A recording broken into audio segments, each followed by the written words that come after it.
texto desta manhã, Hebreus capítulo 11, a partir do versículo 8 até o 19.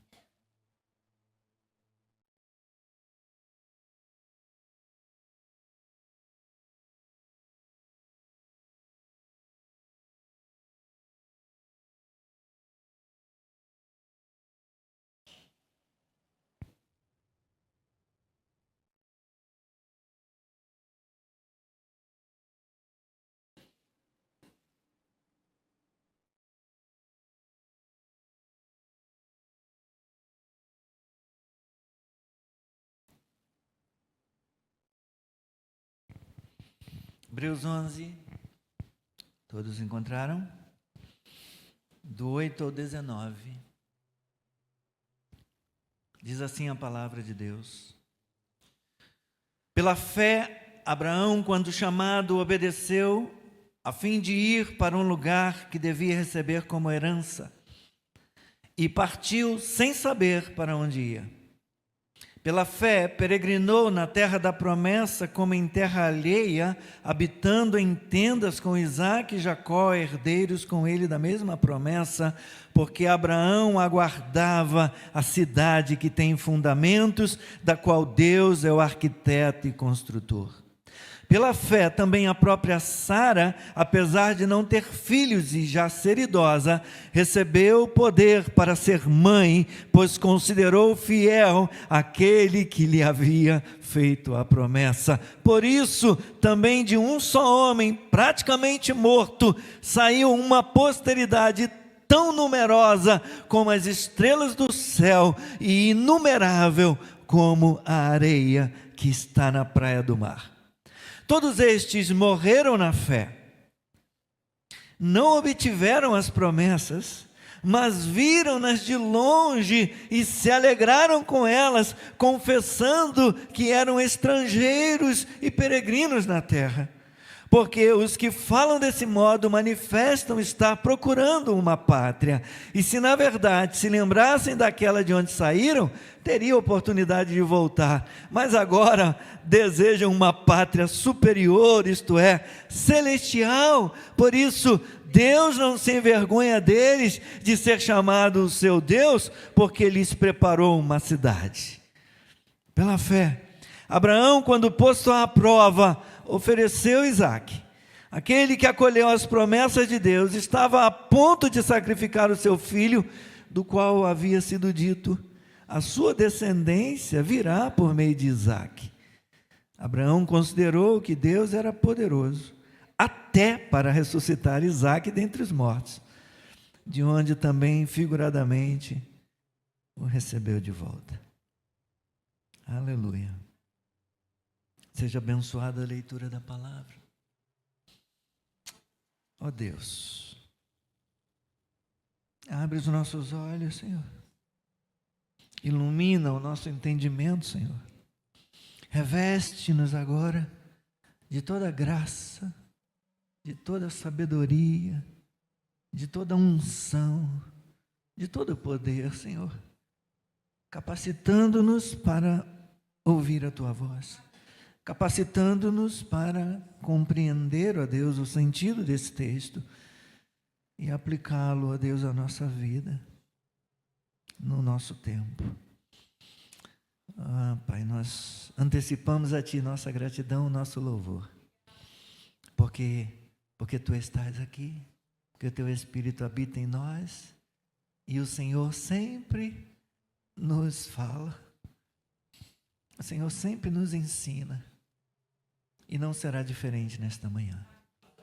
Em nome de Jesus. Amém. Glória a Deus. Podem sentar.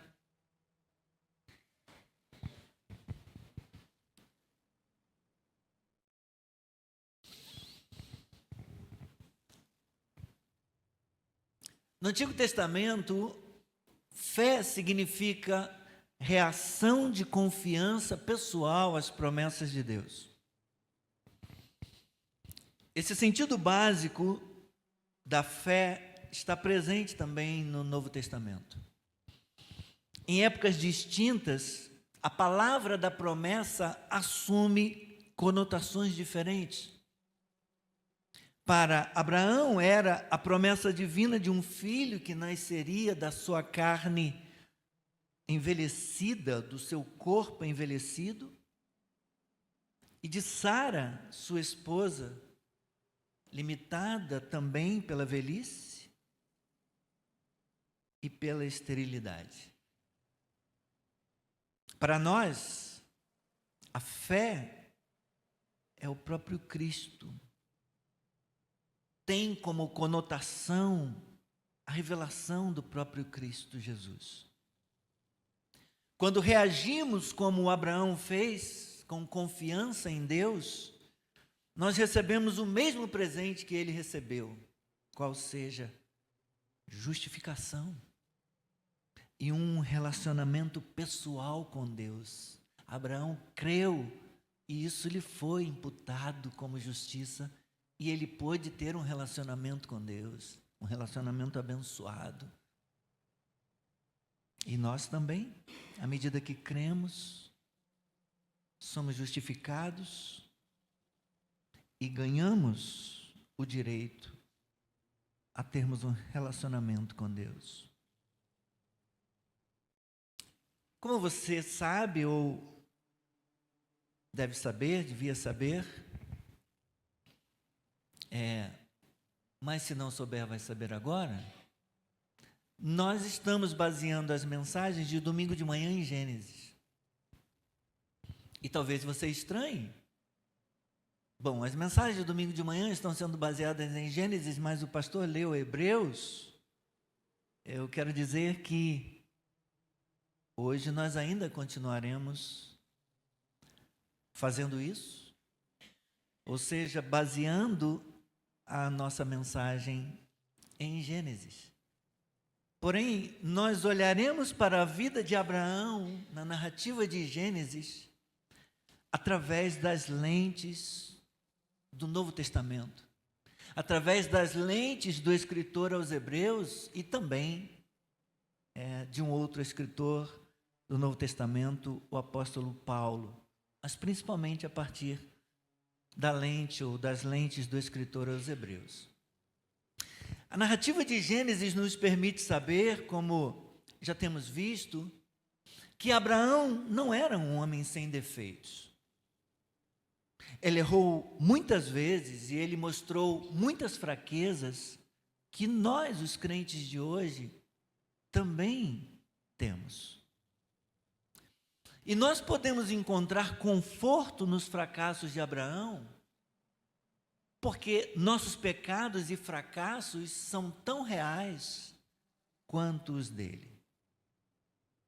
Todavia, o Novo Testamento foca não nos fracassos, mas nos traços positivos da vida de Abraão, especialmente na sua fé, porque Abraão é, acima de tudo, um exemplo de fé, um modelo de fé. A Bíblia pode e quer nos ensinar, tanto através da fé, quanto das fraquezas de Abraão. Através da sua palavra, Deus quer que aprendamos que a fé é o fator que conduz o ser humano para além das suas limitações.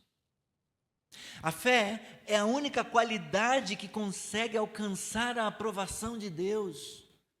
Um pouco antes aqui do texto onde nós iniciamos, Hebreus capítulo 11, no versículo 6, o escritor vai nos dizer que, de fato, e tenho certeza que vocês conhecem, sem fé é impossível agradar a Deus, porque importa que aquele que se aproxima de Deus creia que Ele existe e que se torna recompensador, abençoador, galardoador daqueles que o buscam. Sem fé é impossível um relacionamento com Deus, sem fé é impossível alguém conseguir chamar a atenção de Deus ou agradar a Deus.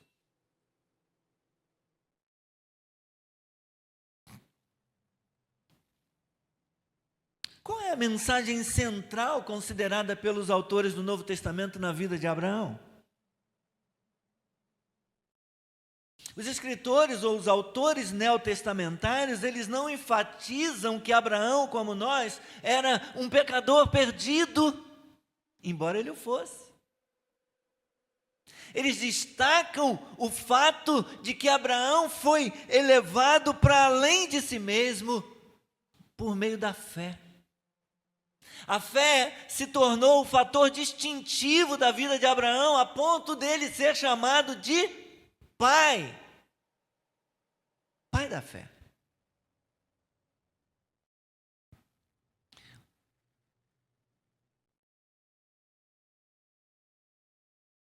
Os três principais incidentes na vida do patriarca Abraão em Gênesis, que são relembrados para nós aqui em Hebreus 11, eles vão servir de base para a mensagem dessa manhã e servirão também de chave para entendermos como sua experiência ministra a nós a palavra de Deus nos dias de hoje. Então, começaremos por ver como Abraão obedeceu a Deus e partiu.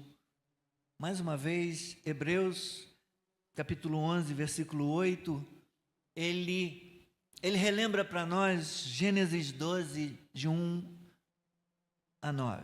Diz o texto que pela fé, Abraão, quando chamado, obedeceu a fim de ir para um lugar que devia receber como herança, e ele partiu. O versículo 4 lá de Gênesis 12 vai dizer: Abraão partiu de Harã em direção a Canaã, em direção à terra que Deus havia prometido. Ele partiu sem saber para onde ia.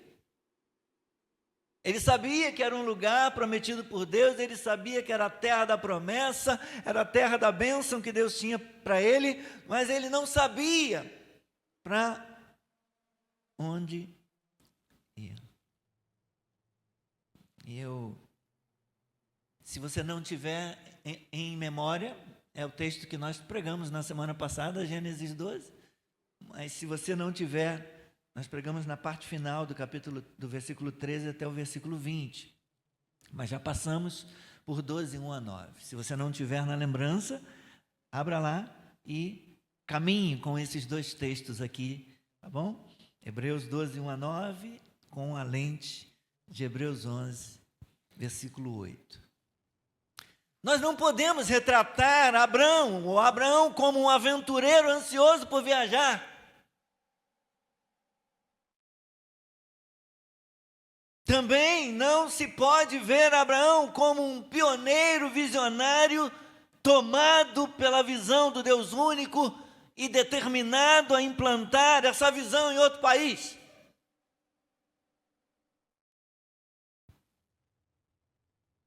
A Bíblia registra, meus irmãos, que a família de Abraão, quando vivia além do rio Eufrates, prestava culto a outros deuses. Josué, capítulo 24, versículo 2, vai nos dizer isso. Que Terá e sua família, eles que habitavam lá do outro lado do rio Eufrates, eles seguiam os falsos ídolos, os ídolos pagãos, os falsos deuses daquela região, daquela cultura. Durante os primeiros 75 anos da sua vida, Abraão viveu, portanto, em um mundo pagão e prosperou lá. Lemos em Gênesis 13, no versículo 2, que Abraão era muito rico.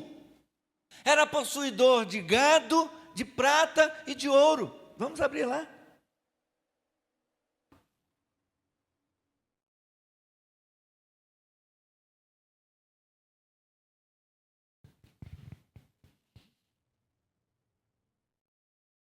Gênesis 13, versículo 2. Abraão era muito rico. O que ele possuía? Possuía gado, prata e ouro, em qualquer cultura, em qualquer lugar do mundo. Ser possuidor de gado, de prata e de ouro é ter dinheiro, é ter riqueza, é ter prosperidade. Ontem mataram um boi aí para fazer um monte de espetinho, um monte de... Quanto custou um boi? Imagina.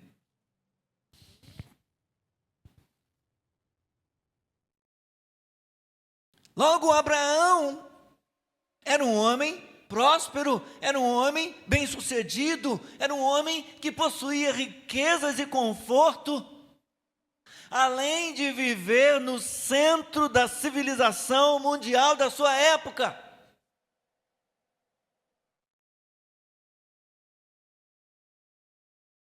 Não era uma cidadezinha do interior,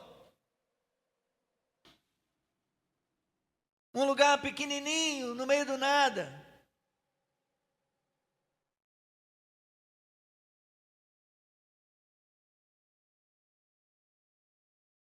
Significa, meus irmãos, que o chamado de Deus na vida de Abraão exigiu mudança completa no seu estilo de vida. Ele deixou a própria civilização e partiu para uma terra estranha. Ele abandonou o conforto da sua casa para morar em tendas. Ele trocou a estabilidade pelas incertezas da vida de viajante. Como ele vai falar lá para o rei no Egito. E mais tarde vai falar, vai repetir isso outra vez. A segunda vez que ele se nega a dizer que a sua mulher, Sara, é sua esposa, e diz que ela é sua irmã.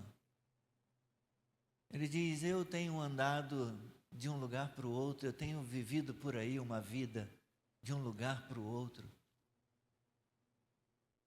Deixou o conforto, deixou a comodidade da sua casa para morar em tendas.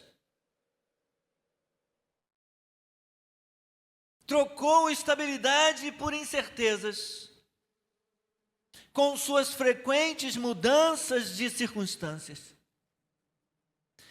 Abraão abandonou uma longa tradição de adoração ao deus Lua, chamado Nanã, pelo Deus que havia falado com ele, mas a quem ele ainda não conhecia bem.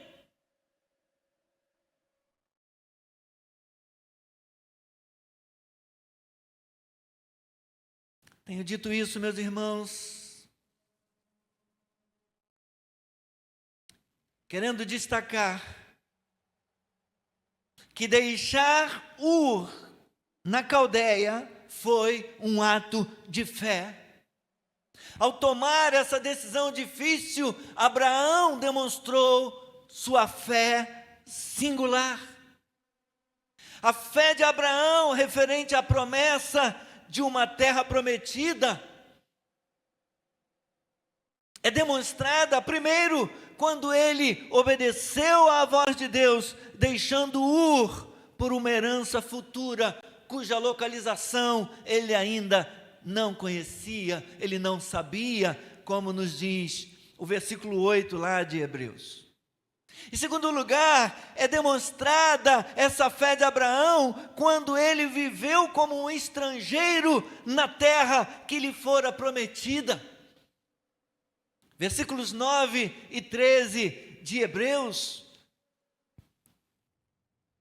nos contam isso. De Hebreus 11. A fé singular de Abraão concernente à promessa de uma terra, de uma herança, de uma bênção de Deus para ele, é demonstrada em terceiro lugar, quando olhou para além de Canaã, para um país e uma cidade E o escritor aos Hebreus diz que ele anteviu não apenas Canaã, ele passou de Canaã, ele viu além, ele viu uma cidade celestial e permanente, planejada e construída pelo próprio Deus. Quando Deus falou, sai da tua terra, da tua parentela, vai para um lugar que eu te mostrarei, ele não vislumbra Canaã, ele não sabe aonde é, mas ele contempla um lugar que o próprio Deus construiria, que o próprio Deus edificaria. É o que nos diz o escritor aos Hebreus, em Hebreus 11, nos versículos 10, veja isso. Porque Abraão aguardava a cidade que tem fundamentos, da qual não é o engenheiro que a gente conhece, não é o arquiteto famoso que assina os nossos projetos, da qual Deus, mais famoso do que qualquer arquiteto, Deus é o arquiteto e construtor, aleluia. Veja os versículos 14 a 16, porque os que falam desse modo manifestam estar procurando uma pátria, e se na verdade se lembrassem daquela de onde saíram, teriam oportunidade de voltar, mas agora eles desejam uma pátria superior, isto é, uma pátria celestial. Por isso Deus não se envergonha deles de ser chamado seu Deus, porque Deus lhes preparou um lugar, Deus lhes preparou uma cidade, Deus lhes preparou uma herança.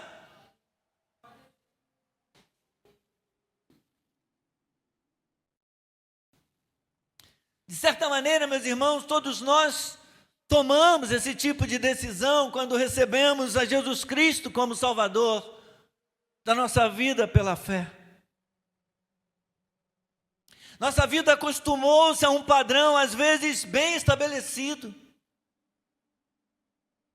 Claro que nem todo mundo era rico quando foi chamado, nem todo mundo tinha uma vida confortável como Abraão quando foi chamado.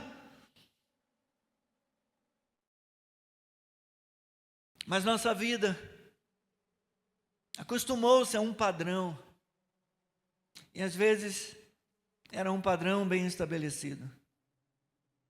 Na verdade, não sabemos o que nos trará a experiência cristã, não sabemos o que ou aonde Deus irá nos levar, não sabemos o caminho, mas aquele que nos acompanha e nos guia no caminho, ele é conhecedor certamente, ele sabe o que faz, ele sabe o que está fazendo, ele sabe para onde está nos guiando, aleluia. Trocamos o nosso passado por uma terra desconhecida, mas Deus é confiável, Deus é digno da nossa confiança, independentemente da idade que nós tenhamos hoje aqui. Vocês jovens que estão aqui, como Isaac que estava tocando, Samuel está tocando essa manhã? Não, Isaac. Mas temos outros jovens aí. Deus é fiel.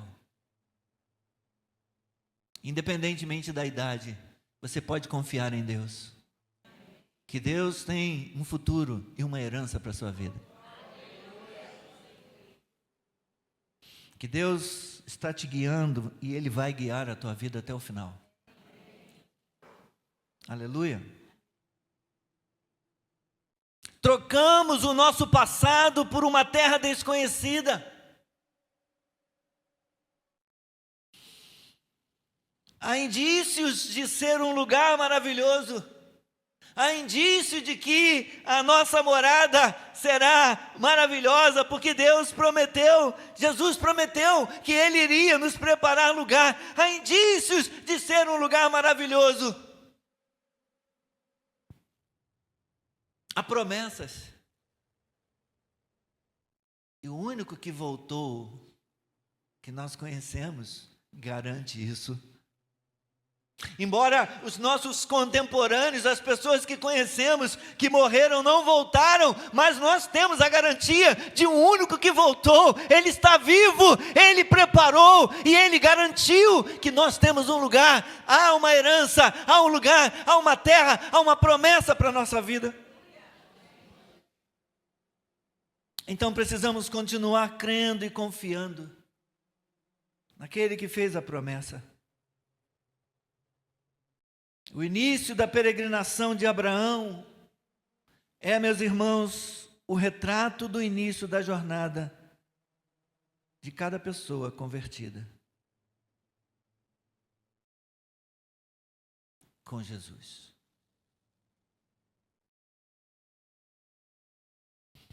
Então, pensemos um pouquinho sobre o próximo grande ato de fé de Abraão.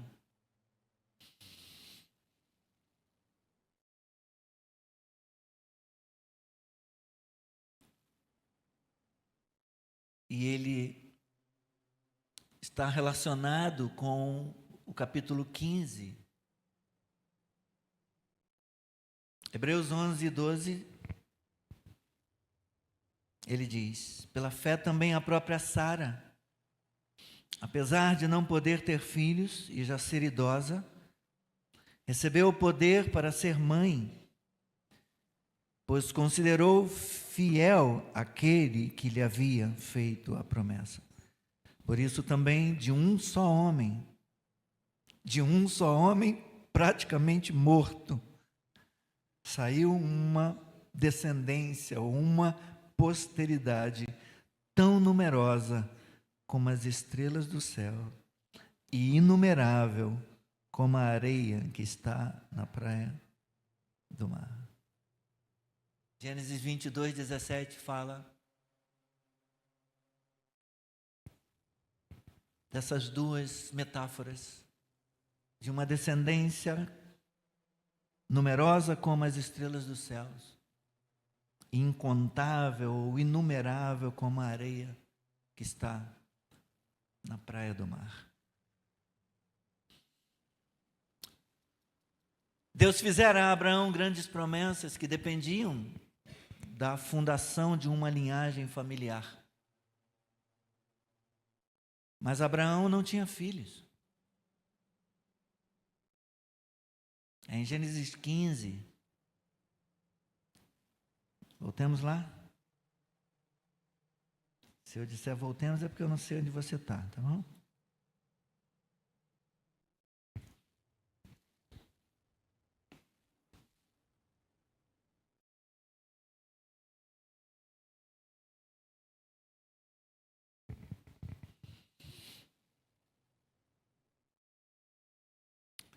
Deus se revela para Abraão como El Shaddai, o Deus Todo-Poderoso. Senhor, a palavra do Senhor veio a Abraão numa visão dizendo: não tenha medo, Abraão, eu sou El Shaddai, eu sou o seu escudo, eu lhe darei uma grande recompensa, um grande galardão.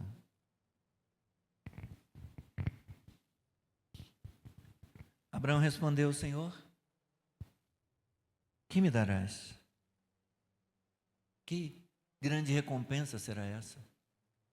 Que herança será essa? Se eu continuo sem filhos?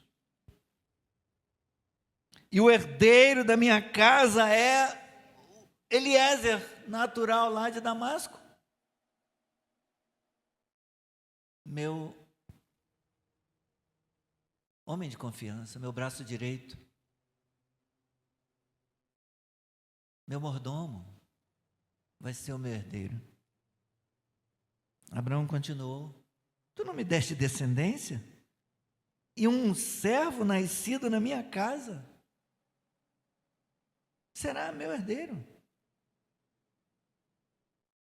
Como será isso?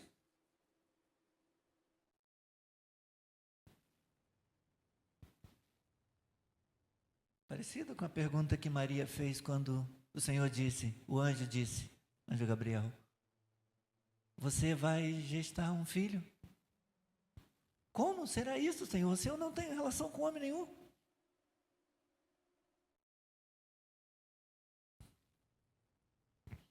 E quando Abraão fez essa pergunta para Deus,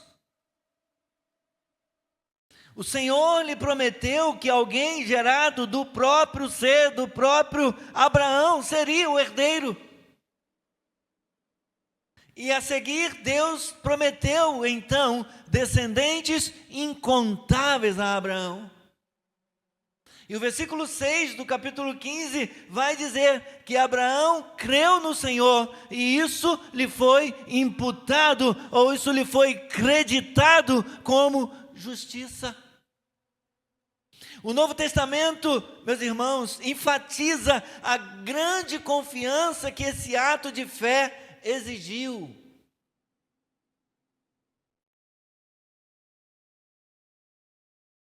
Por isso eu quero ler um outro autor com você. Romanos capítulo 4.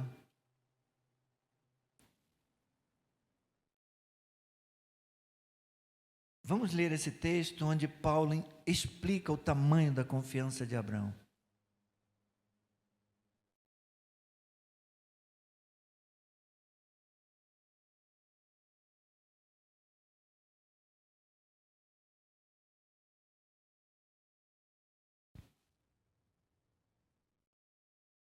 Romanos 4, 19 a 21.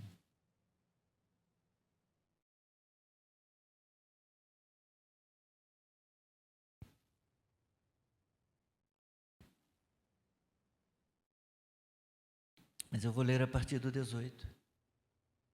Abraão, esperando contra a esperança, creu para vir a ser pai de muitas nações, segundo lhe havia sido dito, assim será a sua descendência.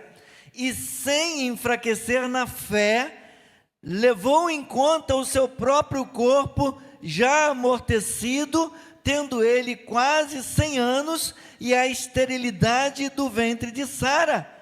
Não duvidou por incredulidade da promessa de Deus, mas pela fé se fortaleceu, dando glória a Deus, estando plenamente convicto de que Deus era poderoso para cumprir o que havia prometido. Aleluia. O que Paulo diz para nós é que Abraão não ignorou o fato, a realidade do seu corpo amortecido, enfraquecido, já quase morto.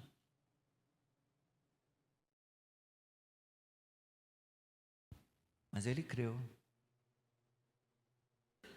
sem enfraquecer na fé. Sem enfraquecer na fé. Mesmo levando em conta o seu corpo já amortecido, tendo quase 100 anos, ele não duvidou por incredulidade da promessa de Deus, mas pela fé se fortaleceu, dando glória a Deus. Aleluia!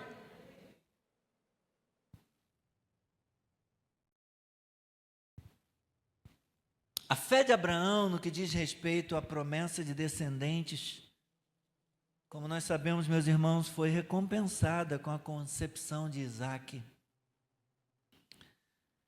que foi uma concepção miraculosa, sendo Sara estéril e idosa, e Abraão quase morto.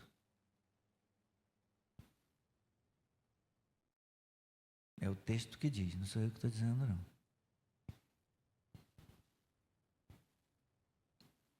Quase morto no que diz respeito à possibilidade de reprodução, porque ele vai viver muito mais de 100 anos. Seu corpo estava amortecido no tocante à fertilidade, no tocante à capacidade reprodutiva.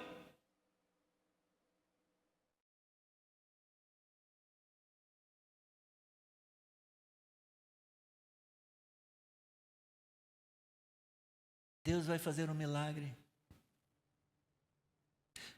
E Deus tinha prometido que daria uma descendência para Isaac.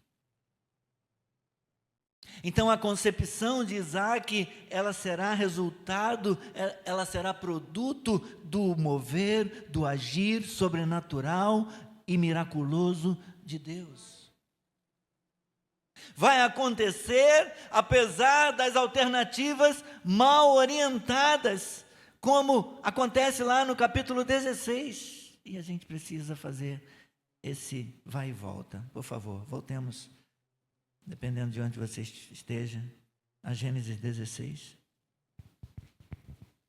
Apesar das alternativas mal orientadas, aí de Gênesis 16, de 1 a 14, quando Sarai, mulher de Abraão, que não podia ter filhos, ela diz para ele: olha, está aí a nossa escrava, a nossa serva egípcia, Agar. O Senhor me impediu de dar filhos a você, então tome essa mulher, tome a nossa serva Agar, versículo 2, tome, pois, a minha serva, talvez assim eu possa ter filhos por meio dela. E Abraão concordou com o plano de Sarai. Então Sarai, mulher de Abraão, tomou Agar, sua serva egípcia, e a deu por mulher a Abraão, seu marido, depois que ele já estava morando durante 10 anos na terra de Canaã. Ele teve relações com Agar, ela ficou grávida. Ao saber que estava grávida, mais problemas. Agar começou a olhar com desprezo para sua senhora. Até esse ponto. Orientações ou alternativas mal orientadas, apesar disso, Deus deu Isaac, porque Deus havia prometido Isaac. Apesar das dúvidas questionadas, como vemos no capítulo 17, aí logo na sequência da narrativa, versículos 17 e 18, então Abraão se prostrou com o rosto em terra e riu. Não foi só Sara que riu, Abraão também riu. Ele riu dizendo consigo mesmo: pode nascer um filho a um homem de 100 anos? E será que Sara, com seus 90 anos, ainda poderá ter prazer? Ainda poderá conceber? Ainda poderá dar à luz? Então, meus irmãos, apesar das alternativas mal orientadas, apesar das dúvidas questionadas, no final, Abraão e Sara consideraram, como nós lemos no versículo 11 de Hebreus 11, eles consideraram que Deus era fiel. Aquele que havia feito a promessa era fiel.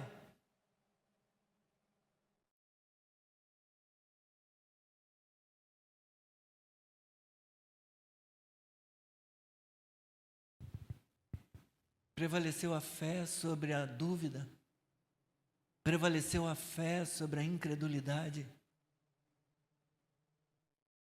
Quando eles se apegaram, quando eles consideraram fiel aquele que lhes havia feito a promessa. Deus é fiel.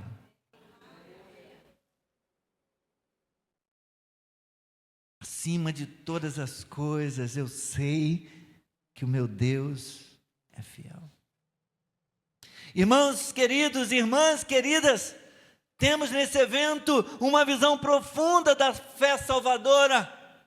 A fé enfrenta os fatos. Abraão não tinha ilusões a respeito da sua própria capacidade de gerar um filho ou de Sara tornar-se mãe. Fisicamente isso era impossível. Porque quanto à capacidade de gerar filhos, ambos estavam amortecidos. Mas o tipo de fé que Abraão tinha levava em conta, levava em consideração o fator Deus. E Deus muda qualquer equação, Deus muda qualquer situação, Deus reverte qualquer circunstância, Deus pode mudar tudo, aleluia!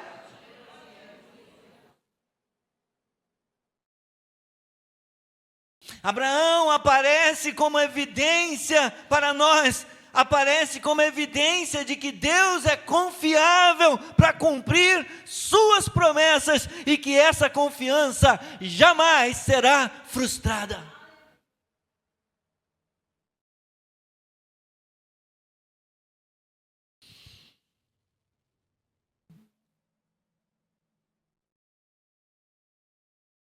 Então, para caminharmos para o fim, vamos para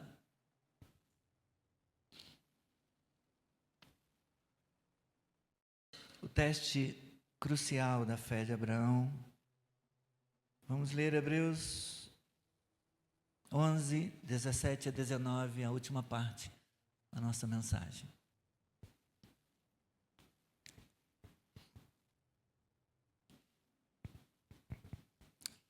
O escritor aos Hebreus vai nos dizer que pela fé, versículo 17, pela fé, Abraão, quando posto à prova, ofereceu Isaque. Aquele que acolheu as promessas de Deus estava a ponto de sacrificar o seu único filho, do qual havia sido dito, a sua descendência virá por meio de Isaque. Abraão considerou que Deus era poderoso até para ressuscitar Isaque dentre os mortos, de onde também figuradamente o recebeu de volta. E obviamente que o escritor aos Hebreus aqui está lendo, né, com as suas lentes, está interpretando Gênesis 22. Talvez uma das passagens mais emocionantes da Bíblia. E difíceis. Estranho. Após uma espera de 25 anos, Isaque nascera.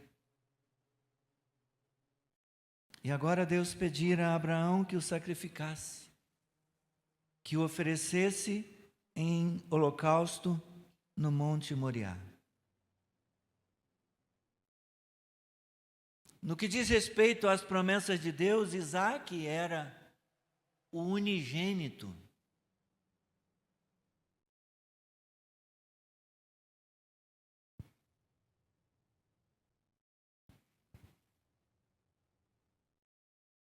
O escolhido, como o unigênito de João 3,16.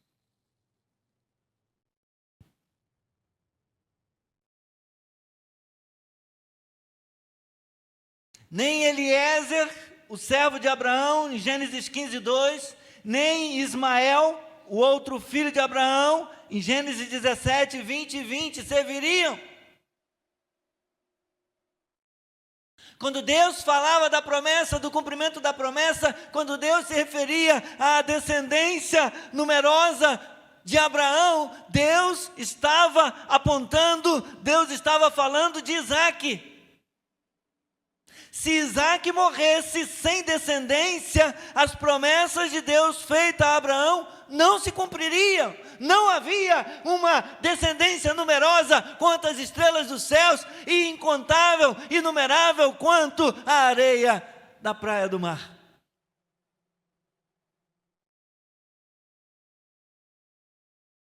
A prontidão de Abraão para sacrificar o filho da promessa em obediência à ordem de Deus era fruto, meus irmãos e irmãs, da convicção que ele tinha de que Deus era poderoso, diz o versículo 19, até para quê? Até para ressuscitar Isaque dentre os mortos.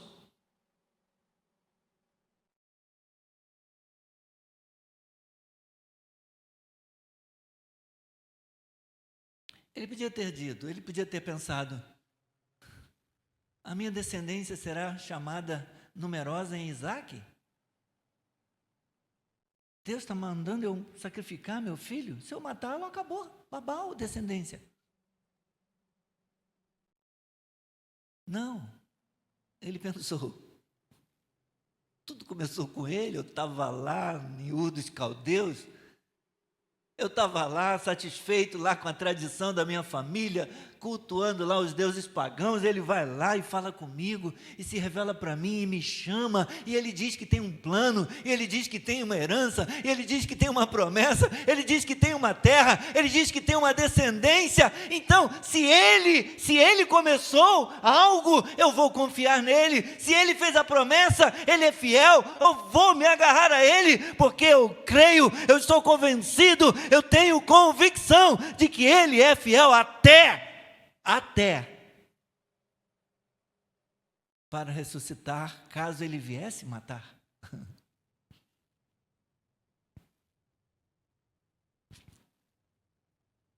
A ressurreição de Isaac era figurativa.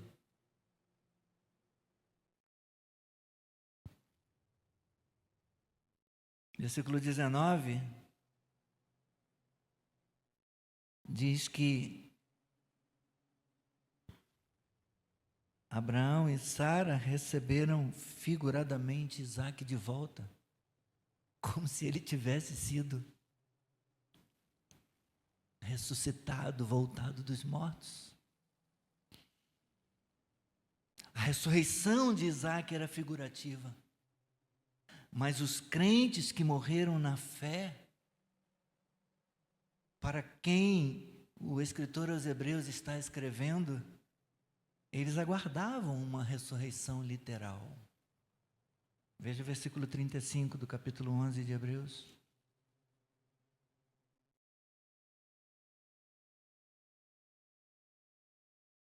É a galeria dos heróis da fé, não é isso? Já falou de tantos, de Enoque, de Abraão, de Moisés, Jefté, Davi, Samuel.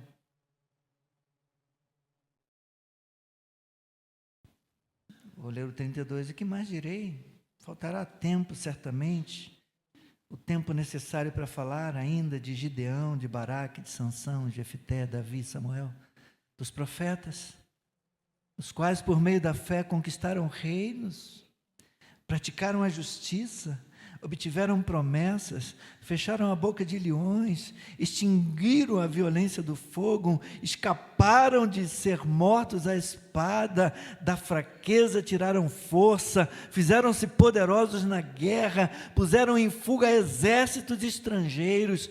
Mulheres receberam pela ressurreição os seus mortos.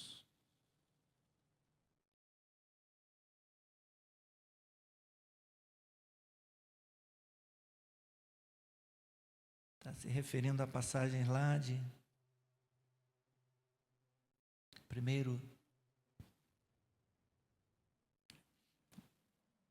35, 1 Reis 17, 2 Reis 4.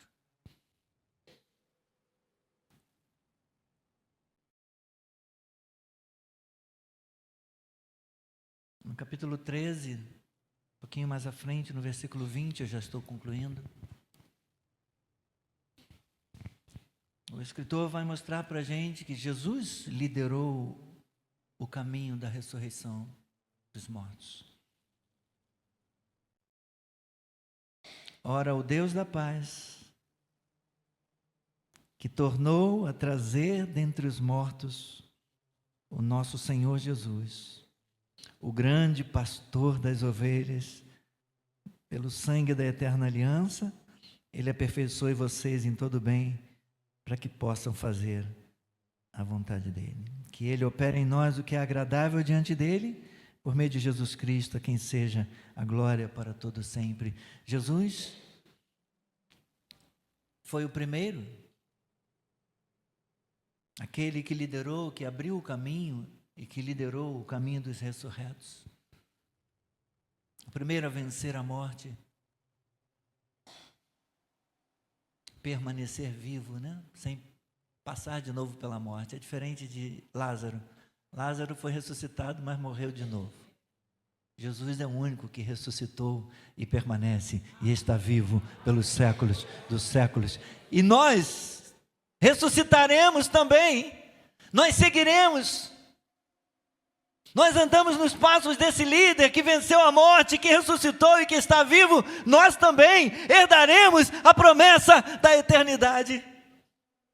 Quando Hebreus conclui que Abraão recebeu Isaque dos mortos figuradamente, o significado, meus irmãos, é que o evento prefigurou a ressurreição do Filho unigênito de Deus. O que há de prático nisso, nesses textos para nós? Eu concluo com essas palavras. Os textos dessa manhã nos ensinam sobre a vida de fé. A vida de fé para a qual Deus nos chama não é fácil.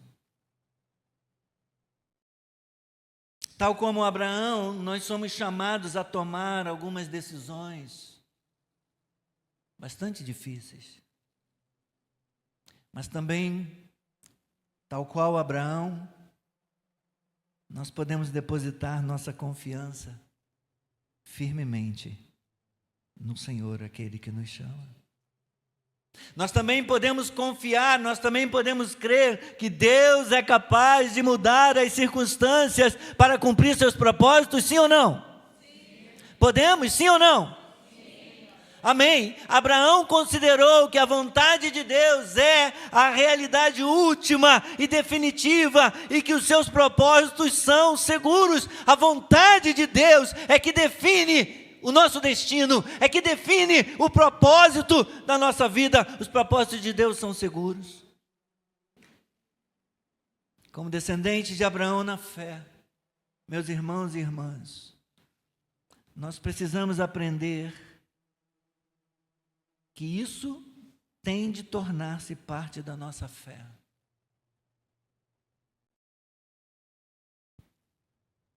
Tim Keller disse algo que pode nos encorajar nessa manhã.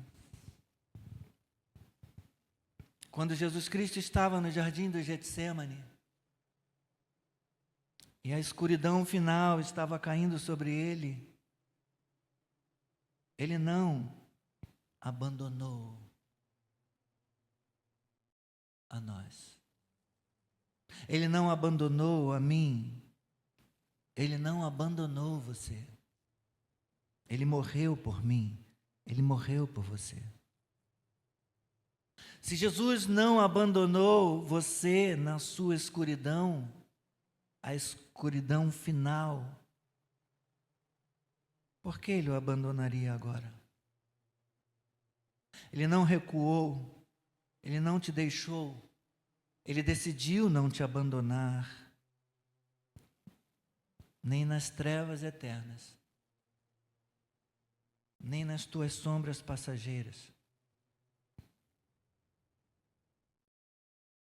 Ele decidiu não te deixar sozinho, com os seus medos, com as suas dúvidas, com os seus erros.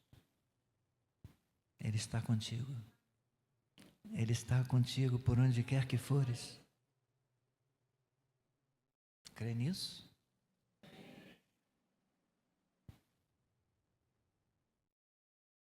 A palavra final na minha vida e na sua vida não é a palavra do mundo. Não é a mensagem que as circunstâncias trazem. A palavra final para a minha vida e para a tua não é a palavra do inimigo, não é a palavra do diabo, não é a palavra vinda do inferno. A palavra final para a minha vida e para a tua, a realidade última e definitiva é a palavra de Deus, é a vontade de Deus. Os propósitos de Deus são seguros, são firmes. É uma canção que cantávamos há muito tempo, que tinha um verso que dizia assim: tua noite findará e o teu dia chegará,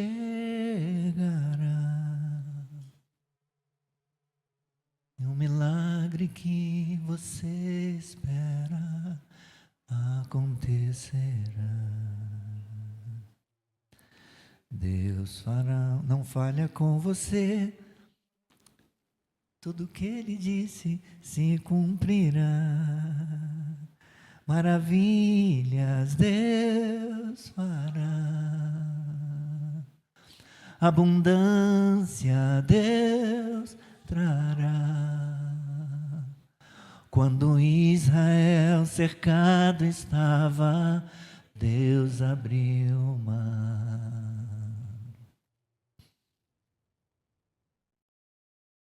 O que Deus não pode fazer?